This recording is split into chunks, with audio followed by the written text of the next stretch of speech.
Assalamualaikum warahmatullahi wabarakatuh. Perkenalkan, nama saya Muhammad Izzuddin, mahasiswa Prodi PAI pada kelas RPL. Di sini saya akan sedikit mempresentasikan ringkasan kenapa manusia perlu dididik pada mata kuliah yang diampu oleh Bapak dosen Toha Masun, SPDI MPDI.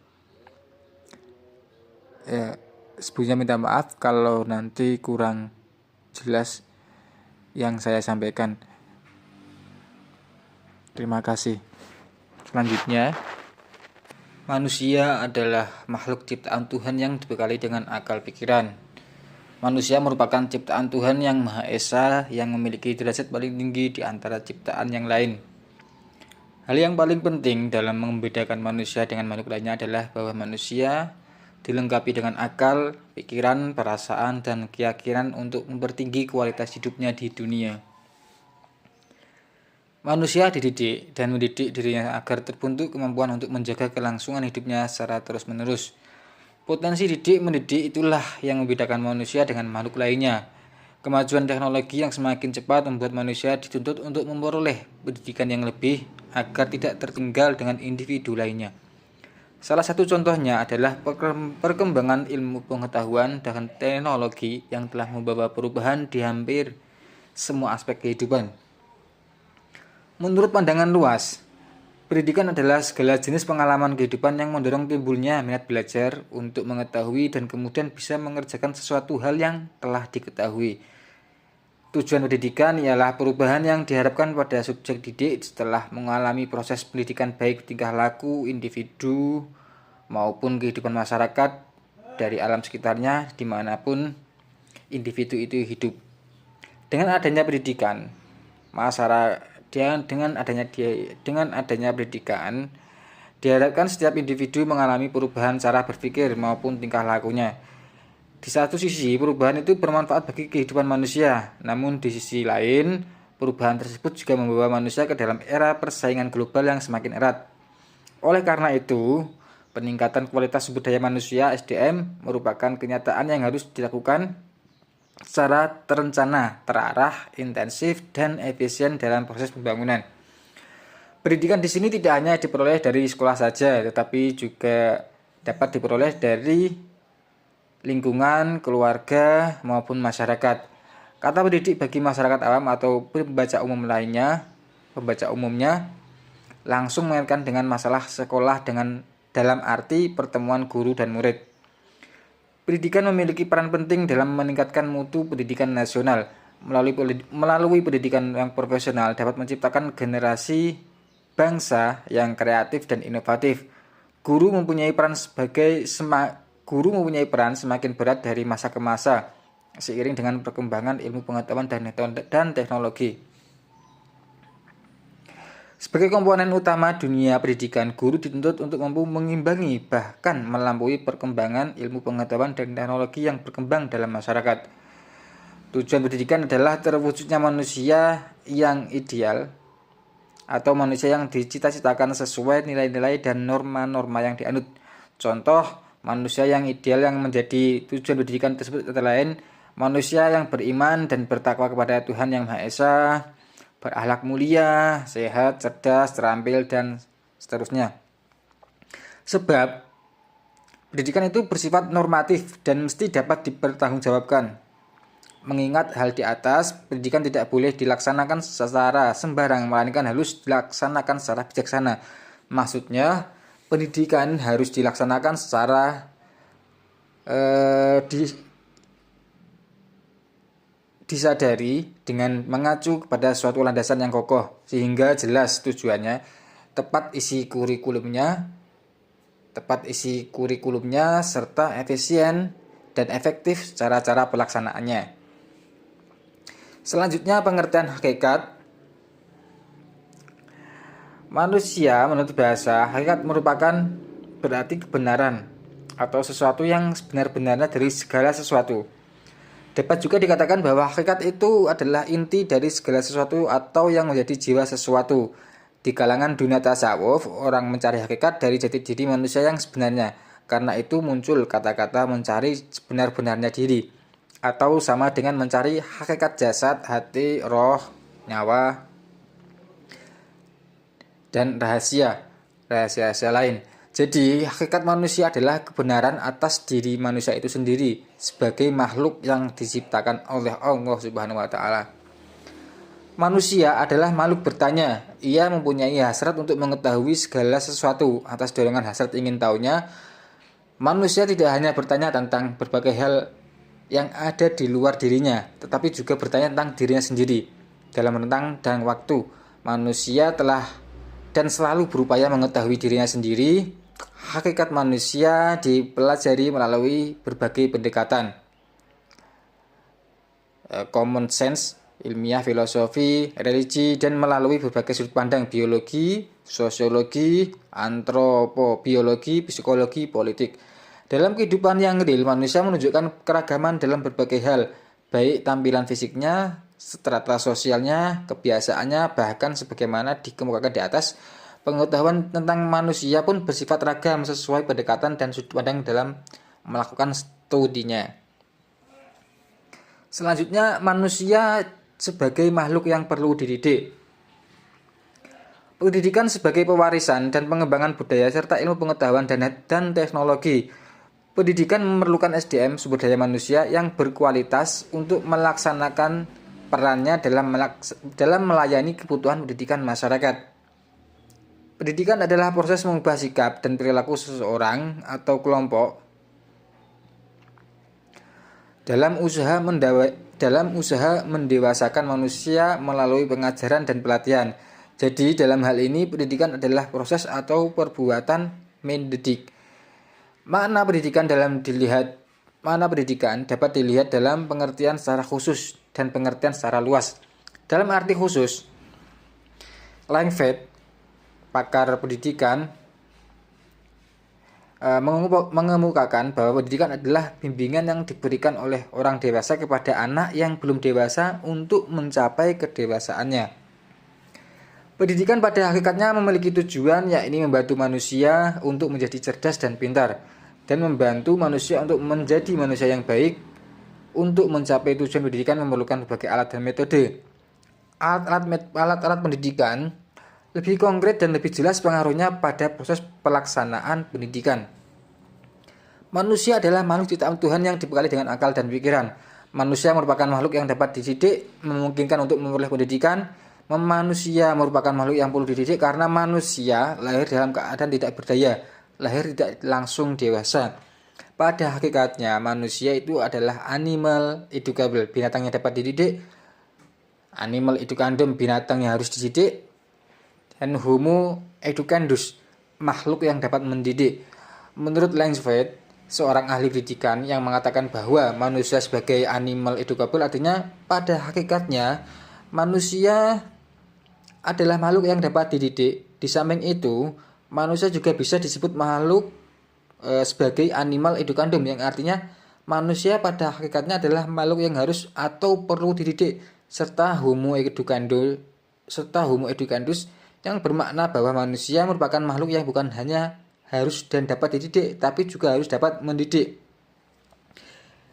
Keterangan di atas mengungkapkan secara jelas bahwa ada mata rantai yang erat antara hakikat manusia dengan garapan pendidikan sebagai salah satu usaha sadar untuk lebih memanusiakan manusia.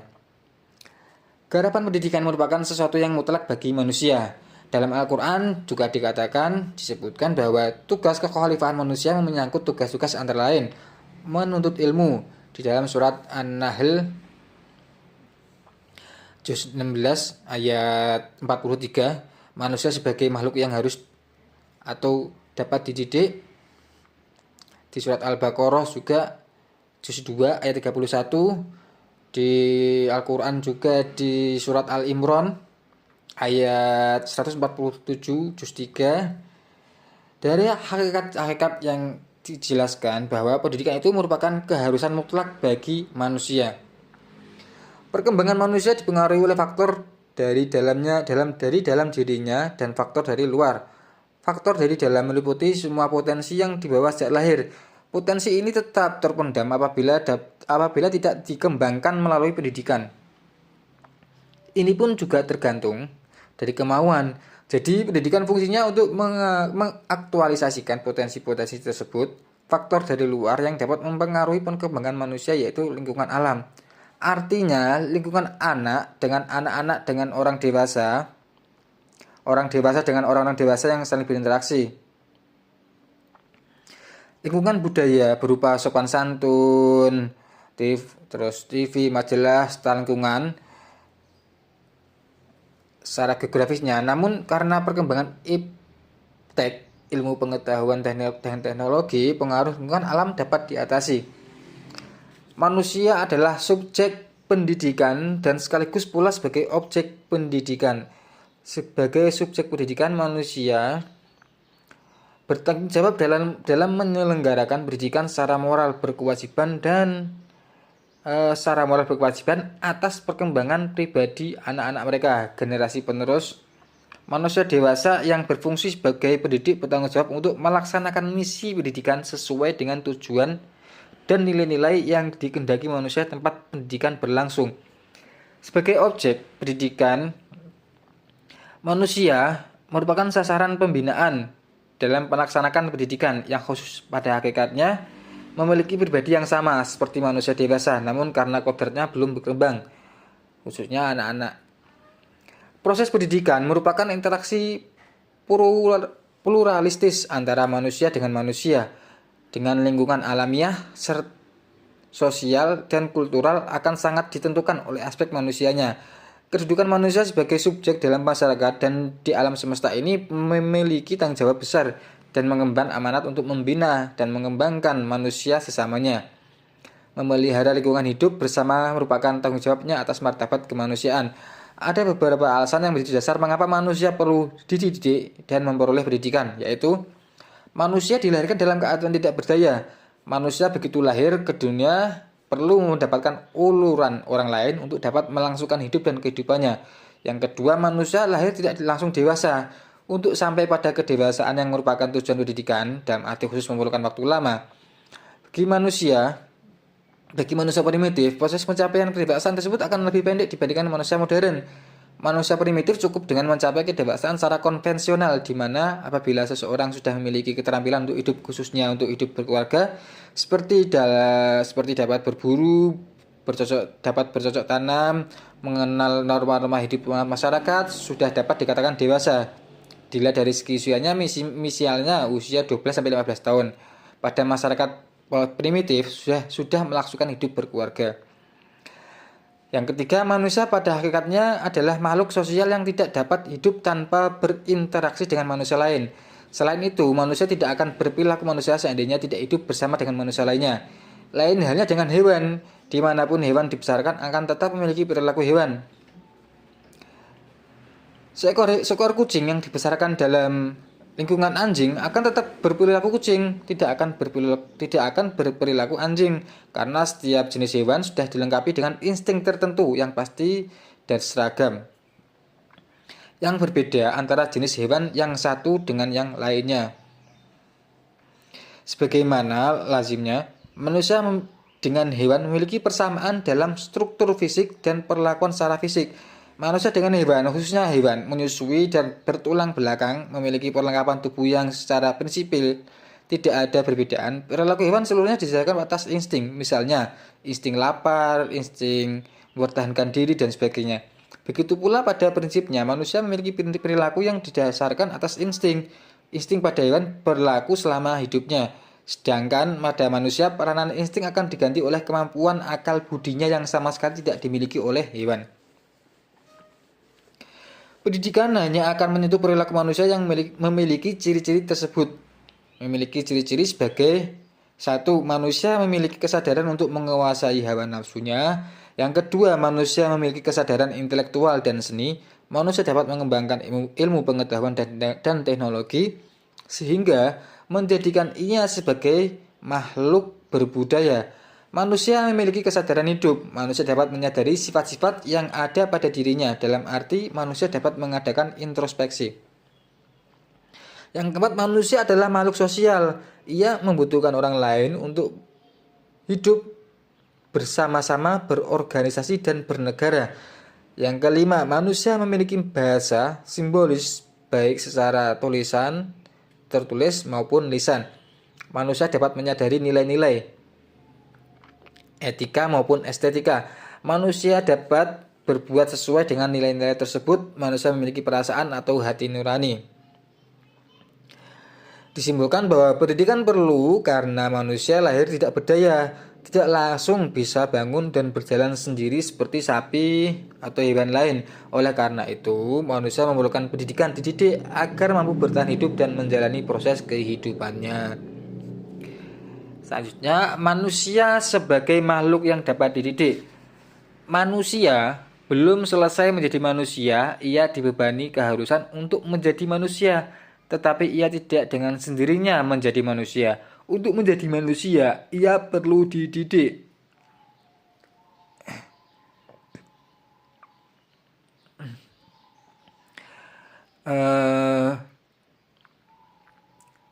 Manusia mempunyai atau berupa manusia itu mempunyai dinamika atau berupa dinamika. Manusia sebagai dinamika artinya manusia tidak pernah berhenti, selalu dalam keaktifan baik dalam aspek fisiologik maupun spiritual. Dinamika mempunyai arah horizontal ke arah sesama dan dunia maupun ke arah transidental ke arah yang mutlak. Karena itu dinamika manusia mengimplikasikan bahwa ia akan dapat dididik. Manusia, anak didik, hakikatnya adalah makhluk sosial. Ia hidup bersama dengan sesamanya. Ini akan terjadi hubungan pengaruh timbal balik di mana setiap individu akan menerima pengaruh dan individual dari individu yang lainnya. Maka sosialitas mengimplikasikan bahwa manusia akan dapat dididik. Pendidikan merupakan upaya yang paling strategis dalam rangka mencerdaskan manusia. Manusia individu, warga masyarakat, dan warga negara yang lengkap dan utuh harus dipersiapkan sejak anak masih kecil dengan upaya pendidikan. Melalui pendidikan, manusia mampu menjadi sumber daya yang berkualitas sehingga dapat menjadi aset bangsa yang tertinggi. Dalam Undang-Undang Republik Indonesia Nomor 2 Tahun 1989 tentang Sistem Pendidikan Nasional, disebutkan bahwa pendidikan adalah usaha sadar untuk mempersiapkan peserta didik melalui kegiatan bimbingan, pengajaran, dan atau latihan bagi peranannya di masa mendatang. Agar dapat berperan di masa mendatang dengan baik, kegiatan pendidikan sangat penting. Ajaran Islam bersifat universal dan berpijak pada landasan kesamaan yang dimiliki oleh manusia. Manusia sebagai makhluk yang dapat dididik dan berperan sebagai khalifah Allah di muka bumi, maka manusia diberi hak oleh Allah untuk memperoleh pendidikan dan ilmu pengetahuan. Menurut Haji Baharuddin Lopa dalam Al-Quran dan Hak Asasi Manusia menyatakan bahwa Islam bukan hanya menganggap belajar sebagai hak, tetapi adalah pula sebagai kewajiban. Dengan demikian, ilmu pengetahuan dan pendidikan dalam Islam mempunyai kedudukan yang tinggi. Setiap manusia berhak dan berkewajiban untuk memperoleh pendidikan sehingga manusia dapat berperan dalam kehidupannya dan beribadah kepada Allah Subhanahu wa taala dengan baik. Islam memandang bahwa keutamaan manusia yang lebih dari makhluk lainnya adalah terletak pada kemampuannya, akal kecerdasannya. Islam memerintahkan umatnya, laki-laki maupun perempuan, untuk belajar. Manusia sesuai dengan hakikat kemanusiaan sebagai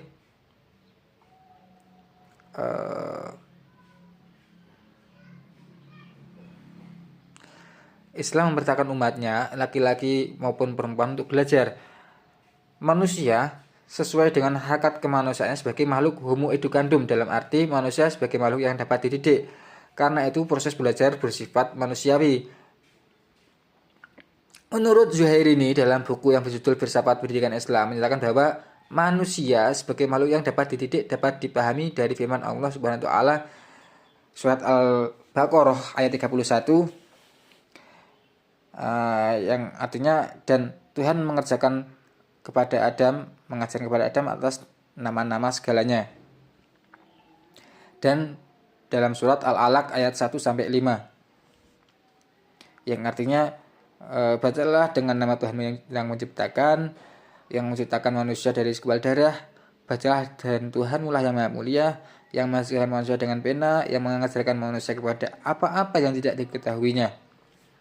Kemampuan membaca dan menulis merupakan hal terpenting bagi manusia guna mendapatkan ilmu pengetahuan.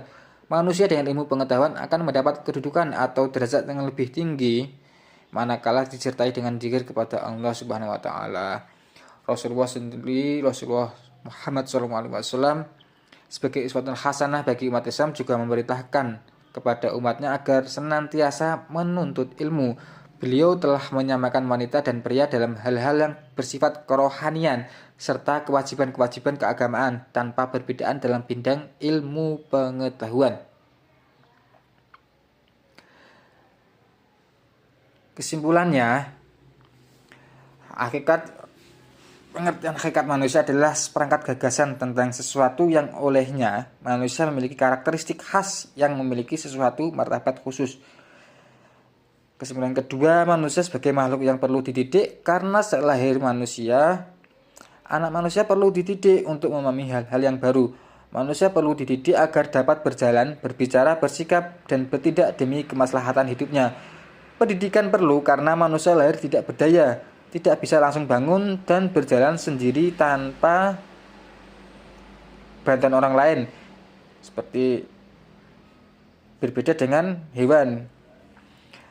Oleh sebab itu, manusia memerlukan pendidikan agar mampu bertahan hidup dan menjalani proses kehidupannya. Kesimpulan yang ketiga, manusia sebagai makhluk yang dapat dididik. Sejak lahir manusia dikaruniai oleh Allah Subhanahu wa taala berupa akal dan potensi, sehingga manusia dapat terus berkembang dengan pendidikan yang diberikan oleh pendidik.